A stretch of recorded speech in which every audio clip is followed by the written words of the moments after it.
Welcome, kind listeners, to Under the Banyan Tree.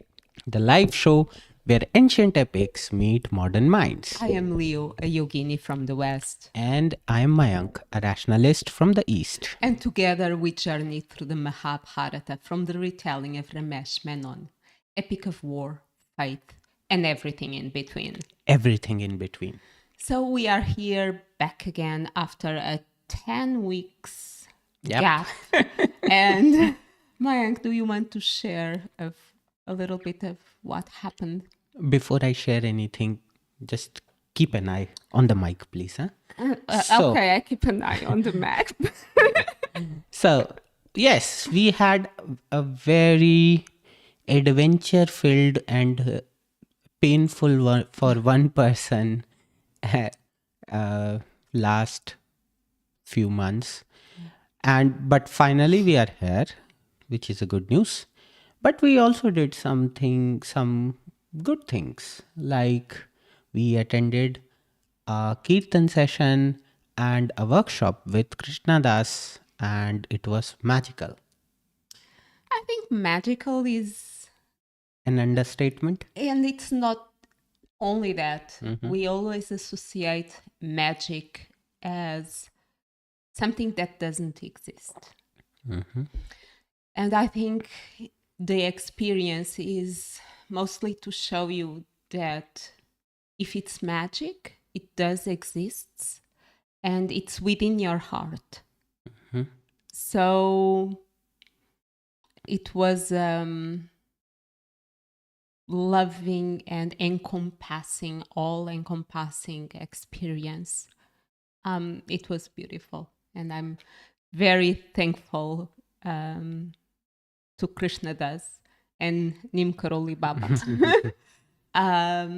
because it gives us a unique opportunity, and it's something that not everyone has the capacity to do in terms of surrendering, in terms of giving to others. And it was beautiful and unique. Yeah, I share the same emotions. I would also say that I felt quite privileged in the sense that he's approaching his 80s now. So in my heart, I always had this doubt if I will get to see him live or not. And you got a little bit jealous too. Because of his good health. Yeah, I get jealous In a good way. in a good way with everyone's health nowadays, because that's something which I am struggling with recently for now. And you are getting better every day. Yes. And all I would say about my experience from Krishna Das's Kirtan concert and workshop is that for me it's very difficult to stay in present. I either live in future or in past, but at least those few hours which I spent there, majority of the time I would say I was there. So I think that was a very nice feeling to have, and yeah, it's a privilege, pure privilege, that we got to see him, we got to listen to him live, we got to experience the vibe and the energy from the fellow, I don't know what to say, but kirtan doers or kirtan singers. And also I felt like that community there was a very huggable, and they were very friendly people. Like it felt as if everyone knows everyone or what. And I also got to know how well connected my precious partner is. She knows people and people know her. But yeah, it was a very fun experience. Yeah. And I think more than fun, it brought us back, at least for a while. One thing or not, we are very engrossed with this thing of being doers and being very attached to the results of our actions. And it reminds us, it brought us back, and the message is still here. It still echoes in our hearts. Mm-hmm. Yep. And I think with that, Okay, so I got lost, a little bit lost. So today we are reading chapter 32, A Young Man's Dreams, and chapter 33, Karna Finds a Master, with the sankalpa of reading it from the point of view of conflict. So to kick off, Mayank, what's your concept? What's your understanding of conflict? yeah, I'm a man of simple definitions, and I bring up my own definitions for things. So I wrote conflict as something, a disagreement, which can be pleasant or unpleasant. And I also wrote that, yeah, so I was bit confused if conflict is pleasant disagreement, or is it unpleasant disagreement, or is it both. So that was one thing, one question which I had in my head, question in my head. And another was, I think, which we both observed, that conflict can be inner or external. Like, I just classified into these two. I know you have more classifications, but yeah, this is my definition. I was hooked by your you saying that it can be pleasant or unpleasant. So you are allocating conflict to also the inner experience of the ones that are in conflict. So, and just like what popped up in my mind was like a cricket game is a conflict, but it can be pleasant. Yeah. I don't know, help me over here understanding that concept.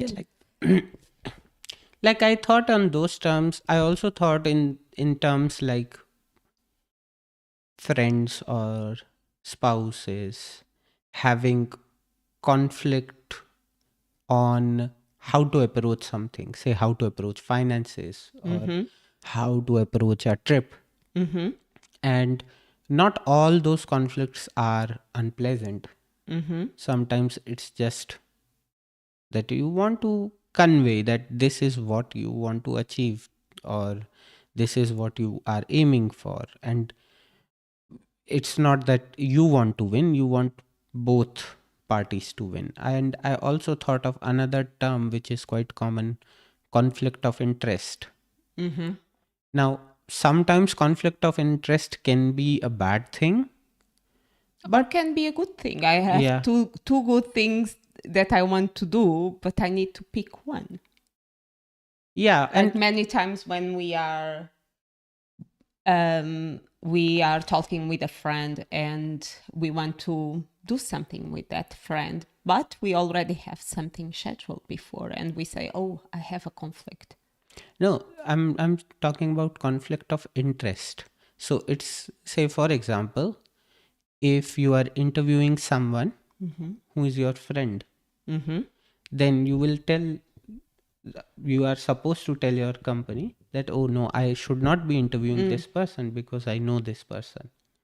So in that case, it's actually a pleasant conflict to have, like in the sense that you are not in you declare that you are not going to interview because you have a conflict of interest. And if that person gets interviewed by someone else, and if they make it, ultimately it's a positive net sum game, which I feel.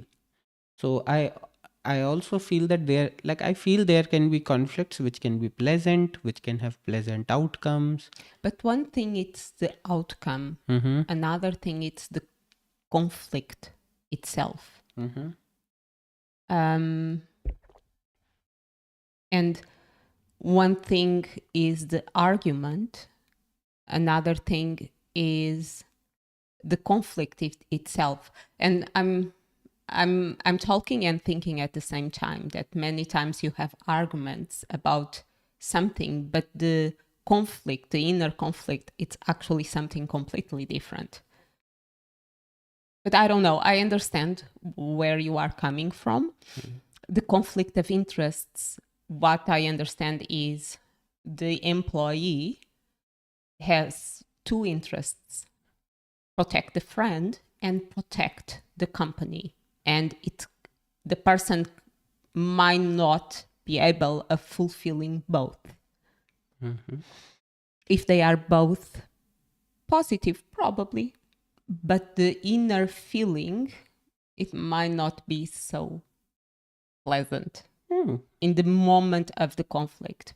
So the way I define conflict was a tension between forces that can't comfortably exist together, at least for now. That's a very good definition. Because I couldn't frame simply two opposite forces. I don't think that conflict naturally needs two opposite forces. They are in tension, but that doesn't mean that they are opposite. And they can become harmonious. Yeah, like I for sure agree with you on this part that there should be some polarity Mm-hmm. to the point of views, and as you said, like they can't exist together at that point of time. They can exist together later, Mm-hmm. or like, but say at that certain point of time that it's like either this or this. Yeah, there's, I'm still simmering on the pleasant because I always associate a certain struggle. Hmm. There's always a clash. There's always a struggle to understand what is the right option between the two forces that are, or even a third option. But I in my little mind, there's always that perception of there's always a certain level of discomfort that needs to be created in order to shift, in order to change, or in one direction, or in another direction, or in a third option to get out of the conflict area. And when I say getting out of the conflict area, it's to find resolution. Yeah, like I will just say this, that I wasn't sure that can pleasant disagreement be conflict, so I just put it as a question mark because I was unsure, and I thought what I will do is like we And will go through the reading, and if we find something which we can think of pleasant disagreement. and I think I understand you, especially, and I might be wrong, but from your culture or from the culture you come from, there's the pleasure of argument. There's the pleasure of just sharing different point of views, and that it's pleasant. And it's just show of thoughts and trying to find answers. I also feel that, so India is a culture of rasa. Yeah. Okay, so and one there, so like bitterness is one rasa, or toxicity is one rasa, which if you use in appropriate amounts Yeah. can be fun to have. Yep. So if you see stories of Krishna or the the Leela, whatever he's doing with gopis or Radha, so you will see that there is a small amount of toxicity or bitterness into it, but it is fun. Like Like the orange cake you made yesterday.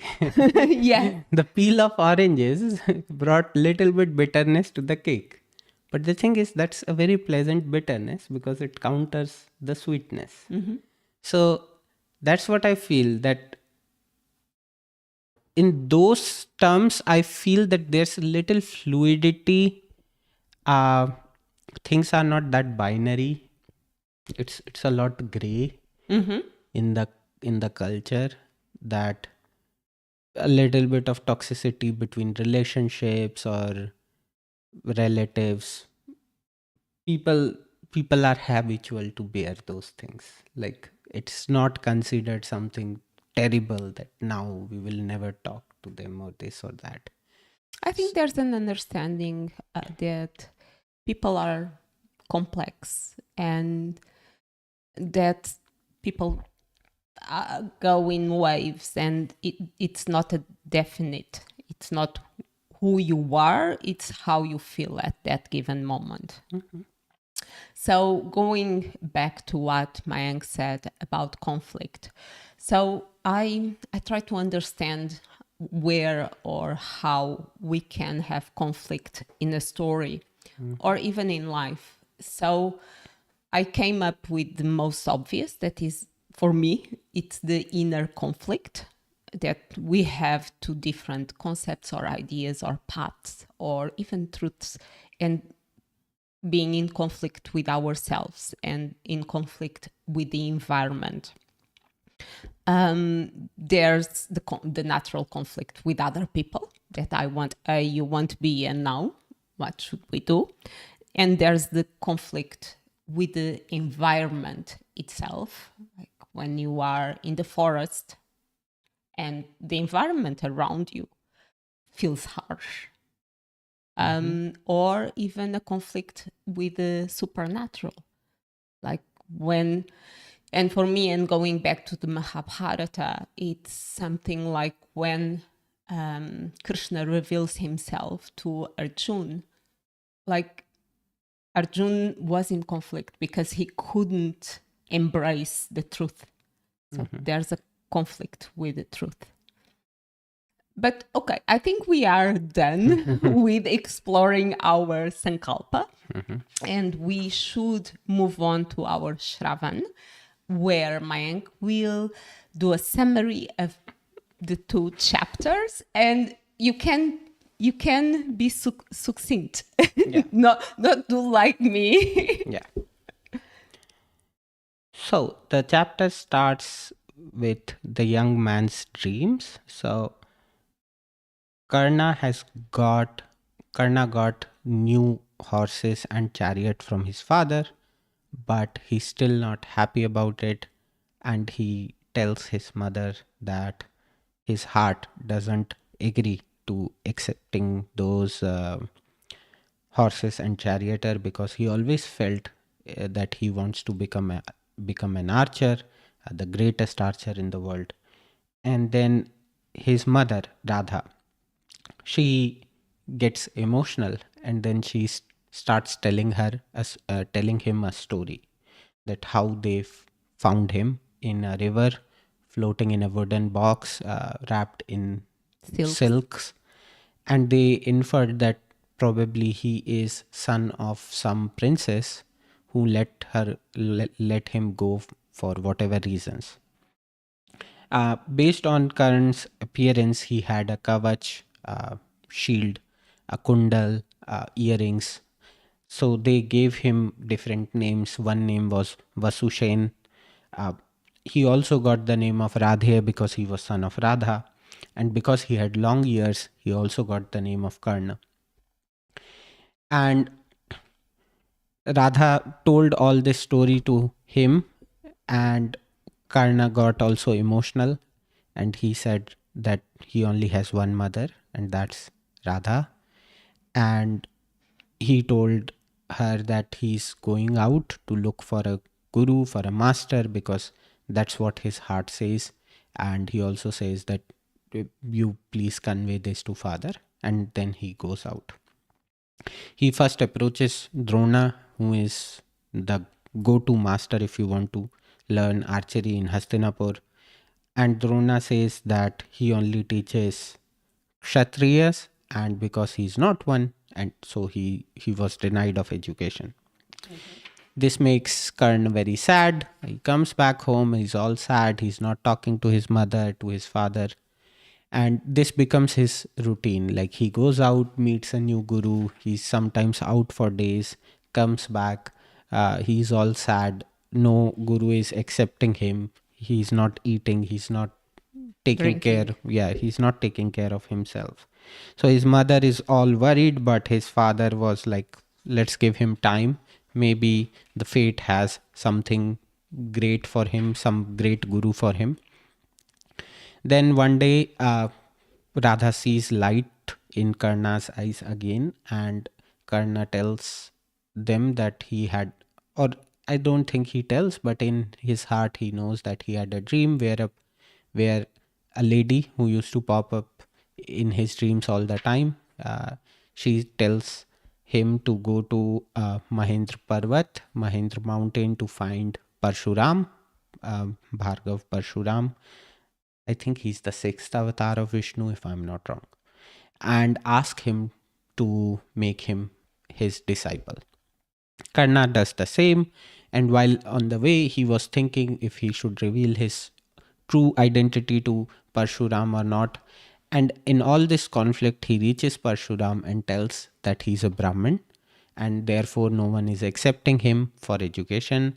Parshuram sees his pleading and gets kind of, he Touched. agrees, he gets touched, he agrees that okay, I'm going to teach you. uh, Karna gets rigorous education for like 3 years, become master of all the weapons, he's humble, he's everything which a guru looks for in a disciple. And ultimately Parshuram also gives him the divyastra like Brahmastra and Bhargavastra. And then one day Parshuram says that I want to rest, and Karna offers his own lap, that you can put your head in my lap and sleep. And during that, a tiny insect, which looks like a tiny boar, comes The and, size of a thumb.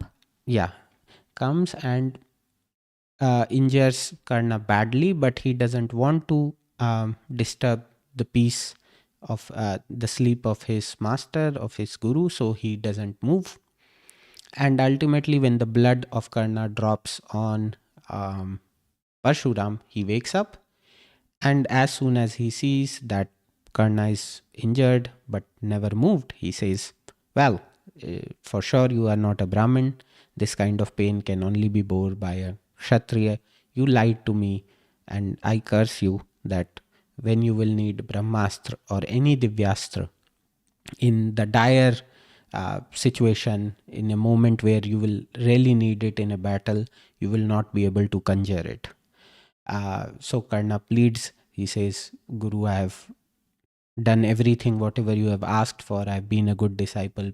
I just wanted education. Please don't punish me for that.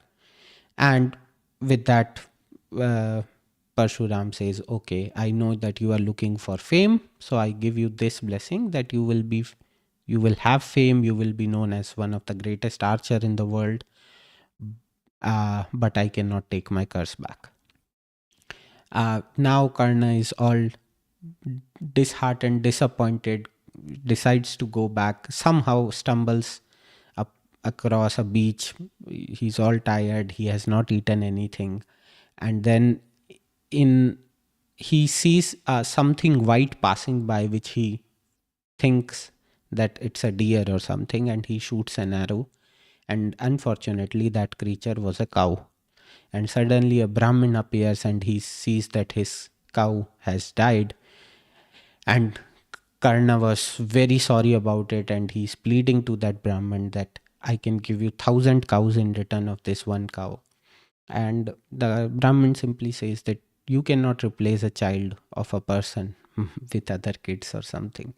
And he curses him that in a war, when you will be, there will be a day that the wheel of your chariot will go down, and uh, you will be killed by your enemy when you will be least expecting it, and you will be trying to bring that wheel out. So with these two curses on his head, Karna feels like my life for sure is a cursed one, and then decides to go back to that one person in the world where he knows that he gets unconditional love. He comes back to his parents, to his mother especially, and decides not to share these two curses with them. Um, and yeah, he is en route to become the greatest archer of the world. Thank you. I tried to be succinct, but it And you was. were in they. I think they are, especially the second. Well, I Mhm. think both chapters are quite juicy, Yeah. and there's a good amount of details. So I think you've done a great job. Well Okay, done. let's dive into it. You start with all the conflicts which you saw. So uh, my main conflict in the story is the inner conflict of Mhm. Karn. But before I go there, and because I don't want to get lost in it, it's the conflict of a mother. And I think this happens to many mothers. But she saw her son, in deep suffering, and she had to make a choice. Or she wouldn't tell the truth to him, and he might never understand why he has this unnatural wish, as he calls it, and risk to lose her son. So I think this is a conflict that many mothers go through, and I want to start by calling this out because I'm afraid of getting lost in all the other conflicts and forget about it. Mhm. And I will add, and I think you may have noticed that as well, but I think there may be an unsaid conflict in her where she also decides to reveal the truth about Karn. Mm-hmm. I think it for for for a, for parents who may have adopted a kid, I think that's always an inner conflict when to tell that kid that they are Mm-hmm. actually adopted. Yeah. So I think that was also another big conflict which may be going inside her. And And when she tells the truth, mhm, the first thing that she says is, now you can go and search for your mother. Because she thought by saying the truth, she would lose yeah, her son. And it was, I think it was the beautiful expression of how mothers solve conflicts, their mhm, inner conflicts, and how their love is shown, that the most important is to end the suffering of my son, is not my attachment. mm, yeah. I just remember my sister. So for context, my nephew was not even 1 year old, and my sister was imagining that someday he will go to college and he will turn 18, and she started crying. Yeah. So yeah, and I think it because I was imagining this to myself someday. Like, think of the state of parents. They see you when you were like this big or something, and then they see you growing into a full-fledged human being, and they have to trust their instincts that yeah, this human being is now ready to go out in the world and do his or her own thing.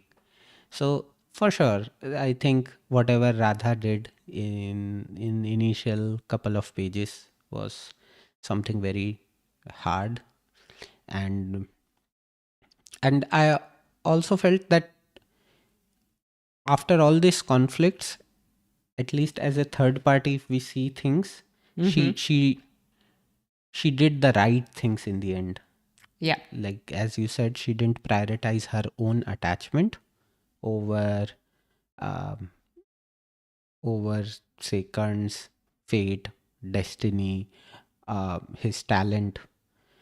And yeah, one more thing, when you said that unnatural desire thing, I just felt the level of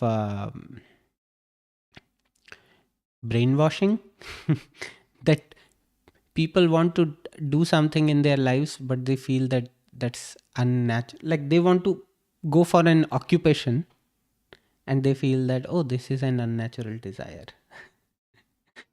I think it reflects, it's a very nice door to enter what we experience Mm-hmm.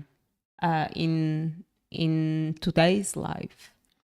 But so at least Karn knew what he wanted. Yeah. But because in our society we are 100% brainwashed to do what you are told, to follow a system. We enter the education system and we need to fit in those rules Mm-hmm. that we might know that we don't like this, but we even don't know what actually it's the calling of our hearts. And many people live in a constant conflict. It's like a white noise behind 24/7 that this doesn't feel right, but I don't know what's right. So just let me keep going and let me comply to whatever society tells me that I have to do instead of risking. Or actually, there's a vision, there's a calling, but accordingly to the rules of society, it's just so dairy, it's just so outside what it's respected in society that I just conform. And I find Karn a beautiful example, and maybe it's because of that Karn it's adored by so many people. Would you like to add your thoughts? I would just say that the thing which came to my head was, you have watched Three Idiots, no? Yes. And in Three Idiots, there was this guy Farhan who is getting a new laptop from his father because he's about to get And placed he wanted to be a photographer. wildlife photographer. So I genuinely thought that Karan got new horses and chariot, and he switched career. And so that came to my head in that moment. But at least I am happy that Karan took the call for his heart and didn't. And even though if he felt it's an unnatural desire, at least he pursued it. He didn't give up. And So. he had his mother blessings. Mhm. And after his father's blessings. Yeah. But I understand it's very humane, his struggle throughout the two chapters, because you first have the struggle of I'm wrong. He actually says, what's wrong with me? After he understands, he tries to seek for a master, a guru, and society denies him that opportunity. And because of society, he after lies to Parshuram. I honestly think that Parshuram knew. Like, I'm not seeing Parshuram not knowing the truth. He just played his role. And he was like, whatever you are saying, it's not truth. But indeed, everyone has the right of knowledge, even if they are not a kshatriya. It's not about caste. And whatever curse he got, yeah, lila. And it's a consequence of his choices too. So, with this, I think we are good to move to the second chapter where Karna is visiting gurus after gurus. And like one conflict which I felt the inner conflict was within Drona, where he sees him and he had this thing that he doesn't look like a He doesn't behave yeah like a Sut suta. yeah a Sutputra. He looks and feels Kshatriya to him, and I would say that compared to book, I prefer the scene from the series. It has more gravitas. I was about to say the same thing. That when Karna questions that why Ashwatthama is here. So that was like in a very subtle way, like he just pointed out the hypocrisy of The system. the system and Guru Drona, obviously, in that at that point of time. So I really liked that. A side note, and before I forget, about the sutta. So Oh yeah, she did a very good research on this. So it's a very good part to hear. and it's actually written in the book. So at some stage we have Karna saying, "I'm a Brahmana and I am a Kshatriya, so it's only a half lie." And Mayank told me, "No, that's wrong. He's a Sutta." And after I went to investigate what's a sutta, because we don't have it in the caste system, and I came to learn that a sutta is the son, or probably the daughter too, of a mother that it's a Brahmani and a father that it's a Kshatriya. And because the mother status is higher than the father's, the children were not granted the varna of either parent. Which shows us the way the system was organized in a patriarchal way. It's patriarchal. It's a very rigid casteist system. Yeah. And when you said like they are not even in part of any varna system, they are like now kind of even out. Yeah. It's not that say they are allocated kshatriya because say in the balance that was the lower one, so you will get the lower one. No, not even that.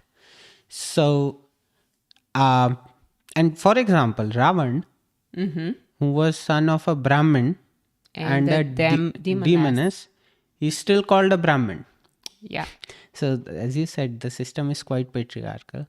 And also if you can share some famous names of the suttas, because you also read those names. Sorry, I forgot. So Adhirath was one, which was the father. Karna was one. Then there was Sanjay. Sanjay was the one who had the divine vision, and he told whatever was happening in Kurukshetra to Dhritarashtra. Yes. And then Kichak was also one. So Kichak will come further in our story, so don't worry about it. But all of them. Yeah.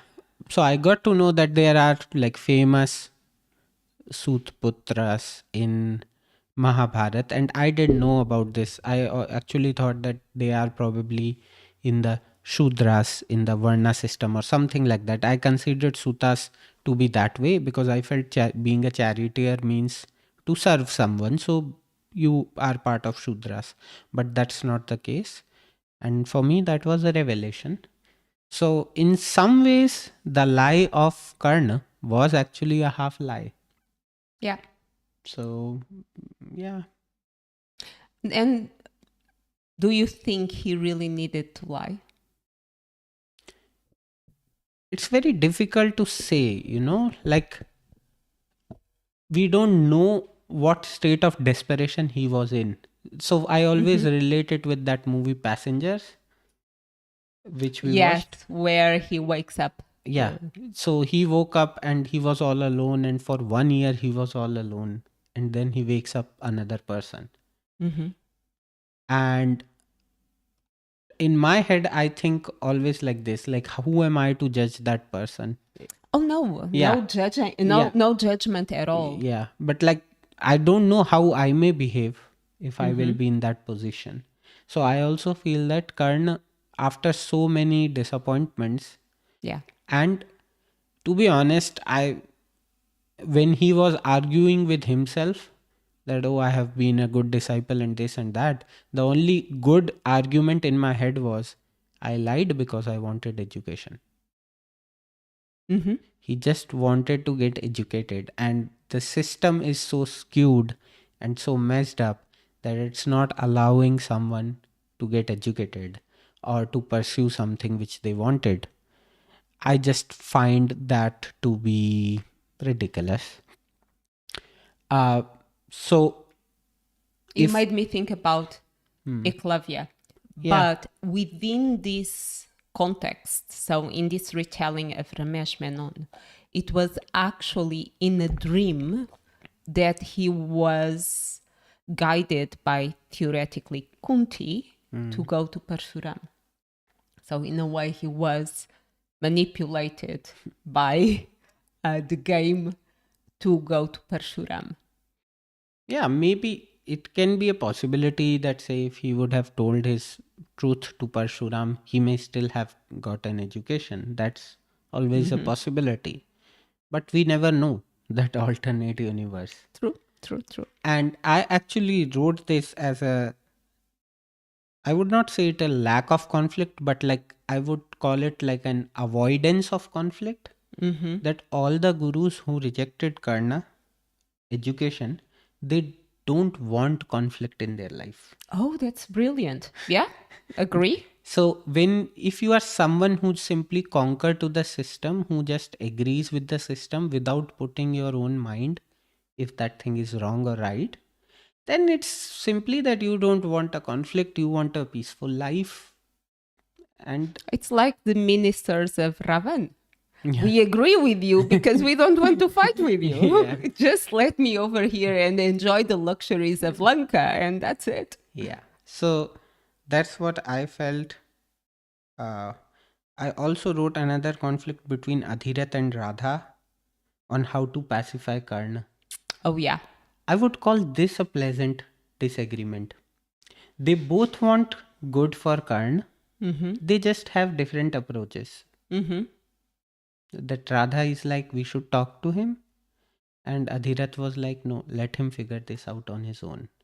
So I felt, yeah, maybe I can classify this as. I don't know. Oh, can you elaborate a little bit more and explain me why you consider? Okay, I understand that you say the approaches are different, but we don't have conflict Yeah. itself. See, I'm saying that the conflict is not coming as a fruitation. I don't know if that's a word. Like, that doesn't happen physically. They didn't argue or anything.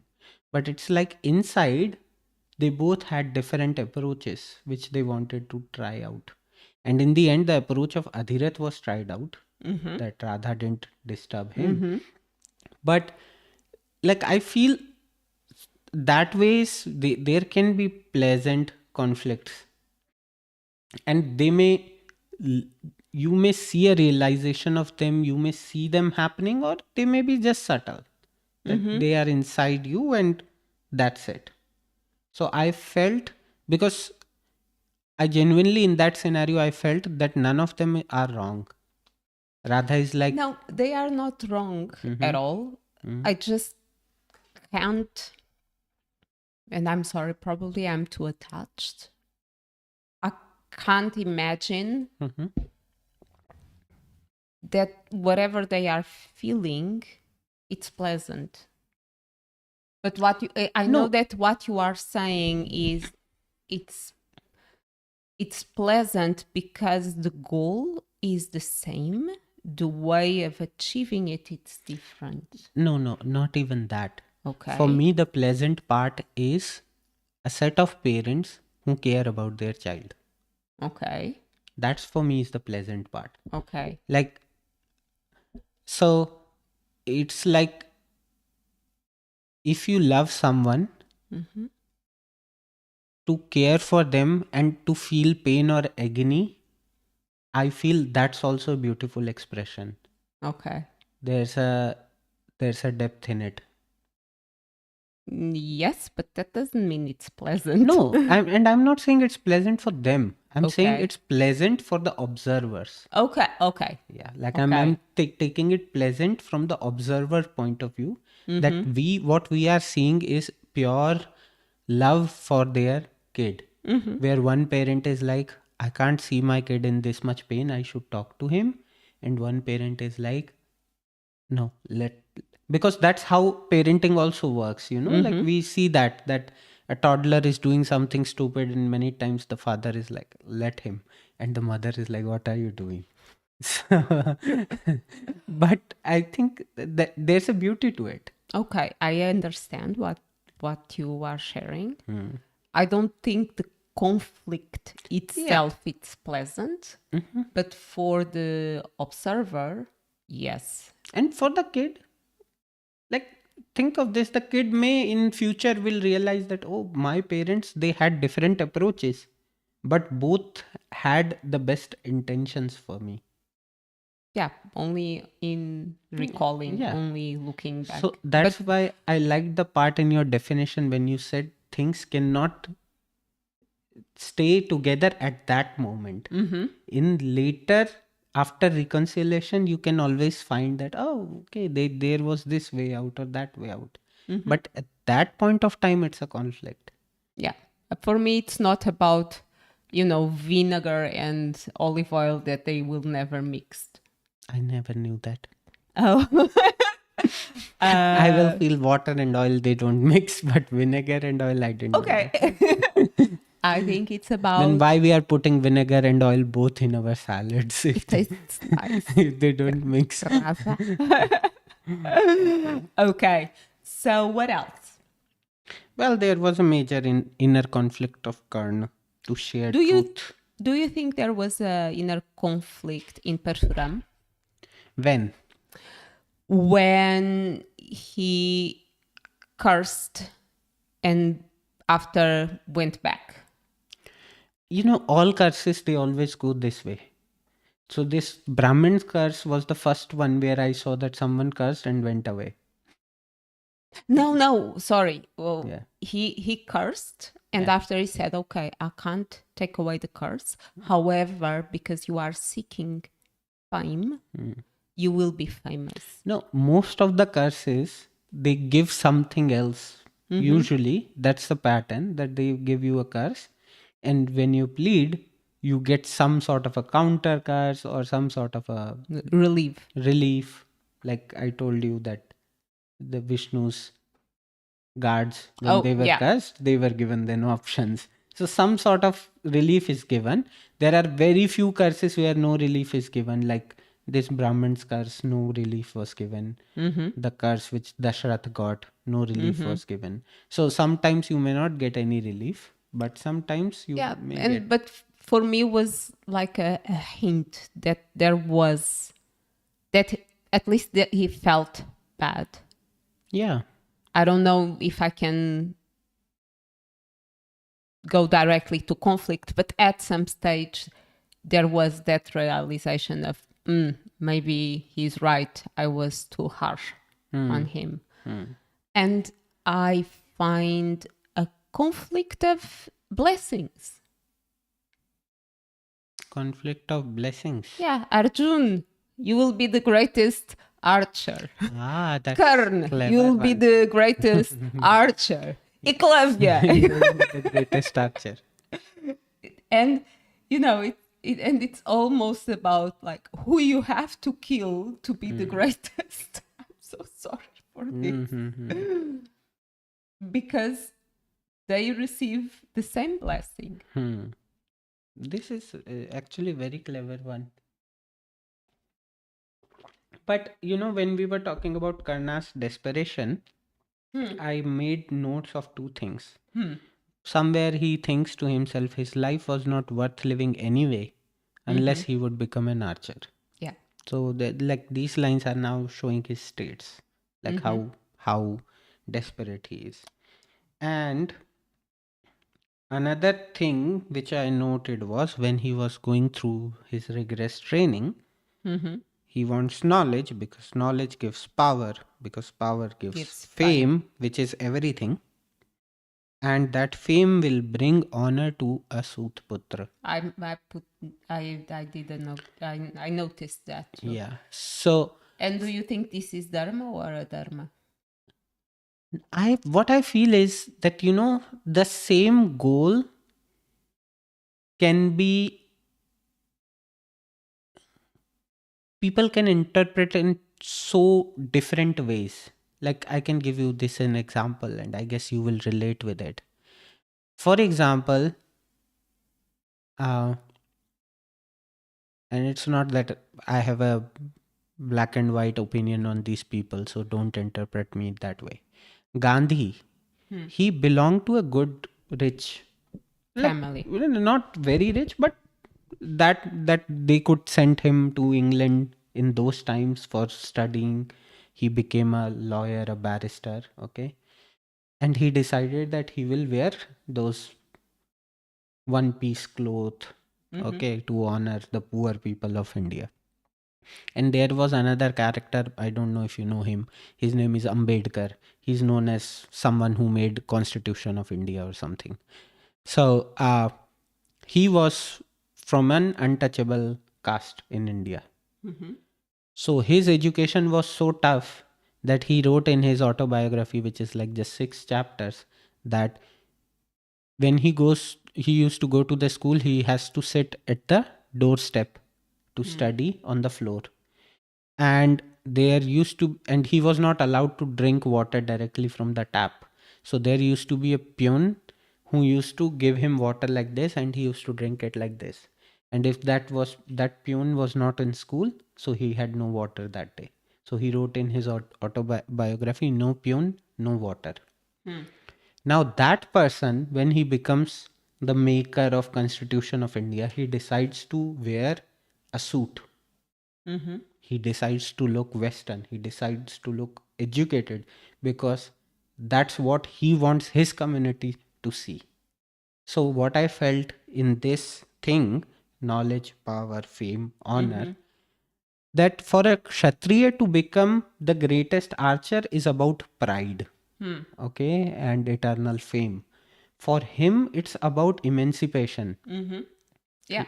He feels that I am in gutter in some ways, and for me to come out and to reach the top is like a message.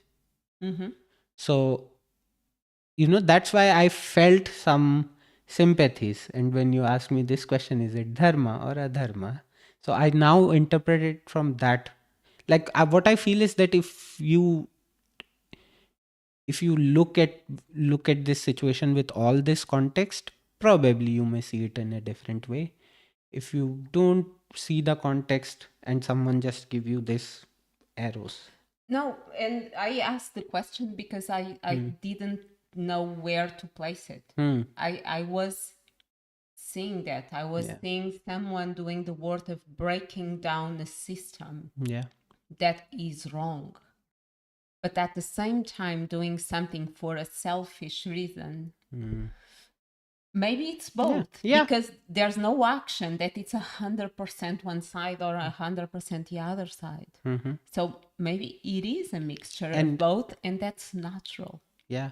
And I was reading about something called ovarian privilege, which is where you are born, from which ovary you are born, that itself decides like around 80 to 90% of your life. Tell me more. Like, think of this: if you are born in a very poor country, you can hardly make or achieve things. But if you are born to privileged parents, or if you are born in a developed country, a lot of things Yeah. automatically get That's sorted for why you. I keep saying that I'm a privileged person. And I guess that's the case with me as well. And if we try to compare our lives, obviously we can always find us privileged than a lot of other people. Like, I read somewhere that 4% of the world population ever travels outside their country. So if you have just done one foreign trip, you are in the top 4%. So, but what I was about to say in this situation was that, think of this: Arjuna becomes greatest archer because the system wants him to be. Yeah. And Karna or Eklavya, they are trying to become the greatest archer And the system. despite the system, I Yeah. would say. The system is opposing them. So, By analyzing these two chapters, I'm being more and more fond of Karna, to be honest. yeah, and obviously, many people will say that not all representation of him is a Yeah. true representation. In novels, he's made a much more tragic character than he is, but we have to read him and analyze him on what we are reading. So it's as simple as that. If we would be reading the original Mahabharat, probably we could have given a much more honest commentary, but whatever we are reading, based on that. We are giving an honest commentary Yeah. on what we are reading at Yeah. this moment in time. Yeah. So, Um. So what else? Otherwise, I think we should move on to Naman for the sake of time. mhm. I'm just, yeah, I would say there was a line which I really liked from Karn. The wise says that true knowledge Yeah. knows neither caste nor creed. Be merciful, Guru. I couldn't bear it if you were angry with me. So these two chapters were a lot about desperation. I felt like, Yeah, and I think they are two chapters that are very important for our society today yeah, because, in a different scale, I think all of us, especially in the Western world, we live that desperation. hmm okay. So before we go to Naman, I will just ask one question. Mm-hmm. If there is no rebirth, Mm-hmm. would you consider Karn unfortunate through readings of these two chapters? Because rebirth, what it does is it brings in the concept of karma and this and Mm-hmm. that, and it Mm-hmm. somehow justifies that whatever is happening to you is because of your previous birth and this and that. Mm-hmm. For a second, let's forget there is any rebirth. Mm-hmm. You have one life. What would you say? Did you feel that he was cheated by the system?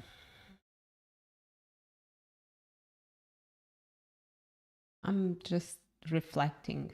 Mm-hmm. To be honest, from this very small and skewed perception, I don't think he was. What was the question? Unfortunate, as he feels that his life is a cursed one. I don't think he was unfortunate. Mm-hmm. He had one thing, he had the true love of two people. Mm-hmm. He was taught by the greatest guru. Mm-hmm. He was born with a armor that would protect him. He had clarity that was given from his parents. In a way, he got everything that he wanted. He wanted to be an archer, and he became an archer from the hand of the best. I guru. think this shows how we both approach the life. You see all the optimistic parts of the life, and I see all the pessimistic parts of the life. But yeah, when you actually counted all those things, I actually felt he Uh, had a he had a lot of good things as well. yep, this is my perception. And for me, if you are alive, pain and suffering is a given. Mm-hmm. So whatever you do with that, it's a blessing. And he was born with a big blessing, and he was given to beautiful parents.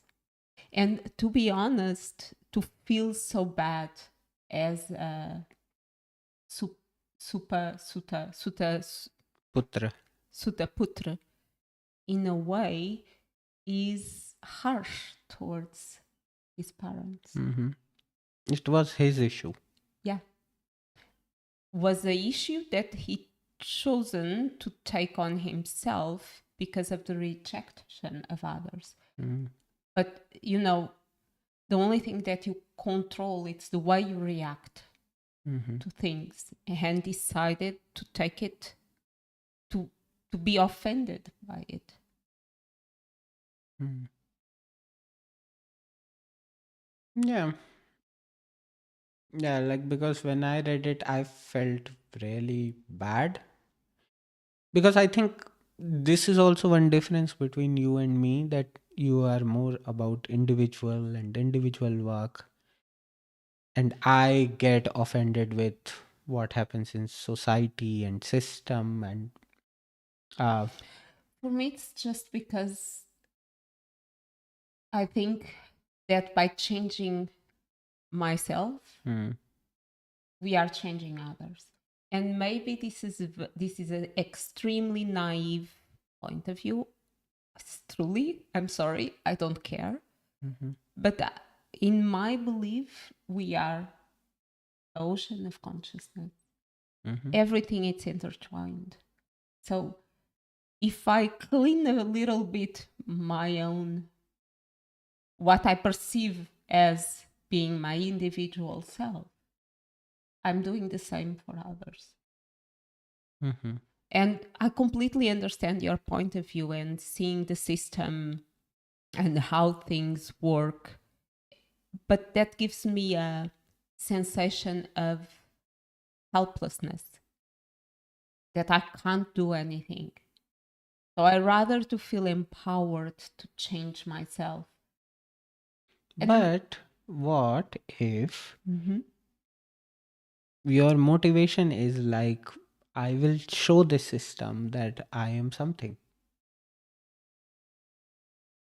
You can make that as your motivation as well, which I believe Karna was And trying to do. if that's the motivation of someone, Hmm, I'm no one to judge. hmm. It does not motivate me. Okay, makes sense. Yeah. So that was the only question which I had, and I think we are good to go towards Naman. Naman. Yeah, I didn't think about Naman, to be honest. At the beginning of our life, I thought about Namaning Radha and Kunti, because it seems that Kunti was trying to help him. But I think I need to Naman Karn Mhm, um, as a human being. And I'm not comparing myself with Karn, not at all, but we all go through moments of despair. And the problem of the despair moments is that we don't see an end to it. And the struggle and the anxiety and feeling that one is wrong. It's a hurting place to be.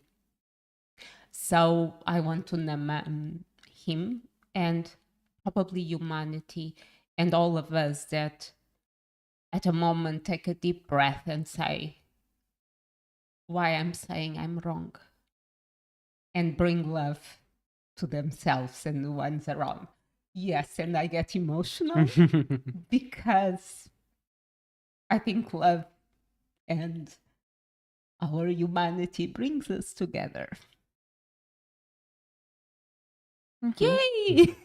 This is what happens when you are 10 weeks away and after you can't control your emotions. Very yogini of me. Yes. Yeah, I think it was a very well deserved naman. And I was contemplating all these aspects in my head when you were speaking that his pursuit was a selfish pursuit. But then I also thought to myself that an athlete is, their pursuit is selfish, but through their pursuit, they show us what a human body is capable of. So I just felt that if you want to achieve greatness, in some ways you will have to make it a little bit of a selfish pursuit. Interesting. Because And for I don't find it wrong. Like I'm just, yeah. it's not that I find it wrong or right. It's Hmm. not that. But for my experience, Mm-hmm. and I know that externally some people look at whatever asana I do Mm-hmm. as physical fit. And for me, it's an act of devotion. It's an act of what's the other word for surrendering that you A use? refuge. It's a way of taking refuge in the knowledge of yoga. Mm-hmm. Is stopping that selfish self and in a way letting go completely. So I just find interesting your point of view and my point of view on it. No, I'm not saying that. Again, it's the observer. Yeah. Look, I don't know what goes through those athletes' minds. Okay. But ultimately what they get is eternal fame. Like we know Usain Bolt, that oh, he's the fastest man ever, or Michael Phelps, that oh, he was the greatest swimmer ever. And I'm not, and maybe they had that intention in their mind, or maybe they had something like a selfless intention in their mind, that Michael Phelps is like, I just know swimming and I'm doing it and I like it. And if as a byproduct I'm getting some 28 medals or something, that Olympic medals, that's totally fine. But what I'm saying is that I I didn't feel in the reading that anywhere his intention was, say, emancipation of sutas, that oh, I want to bring my community up or something. So for sure his pursuit was selfish. But uh, I also felt that he also had the opportunity to pursue that greater goal, and which for any reasons he decided not to. Which is okay. Why? Who are we to burden him with that responsibility or something? If he wants to take it, he will take it, and if he doesn't want to, he will not take it. I think after he's gone, Mm-hmm. the more important it's what people make of him. Yeah. And you can make him a flag of emancipation Mm-hmm. or to break down the caste system. Yeah, that's true. Yeah, like Eklavya didn't ask No? that people make him, but he became a Yeah. symbol of emancipation. Makes sense. Yeah, makes sense. Okay, I think it's time for us to wrap up. And what about my Naman? I thought you were demanding Karna too. No, I'm so sorry. no. Selfish of me. Yes, because obviously it was all about Karn, and I was very touched with what Radha did. Mhm. Um, and I think therefore I will go with her. Whatever she did, as like taking care of an adopted baby and giving him as much love as possible, and even when Karn was all distraught and destroyed, and he came back to her, and she was the same way. So I was very moved with uh, her expression of love, yeah, and I just wanted to give some more variety, even though Karn was a very strong candidate. Like he probably just misses by a whisker for me. So that's my Naman. Great. So, thank you so much for listening us. Next week, we'll be back with the 34th chapter, the exhibition. We haven't choose a theme. So, if you want to give us some ideas, please feel free and leave a comment. And thank you so much for listening us. And no dirty ideas, please. I'm, I'm, I'm incepting this in your head. Now they will only bring naughty Yes, ideas. yes. So just Do go ahead. not think about a blue elephant. Just That's go, it. yeah, just go ahead and spam the comments. And yeah, and we will see you next week. Thank you so much. Thank you so much. Namaste. Namaste. Thank you.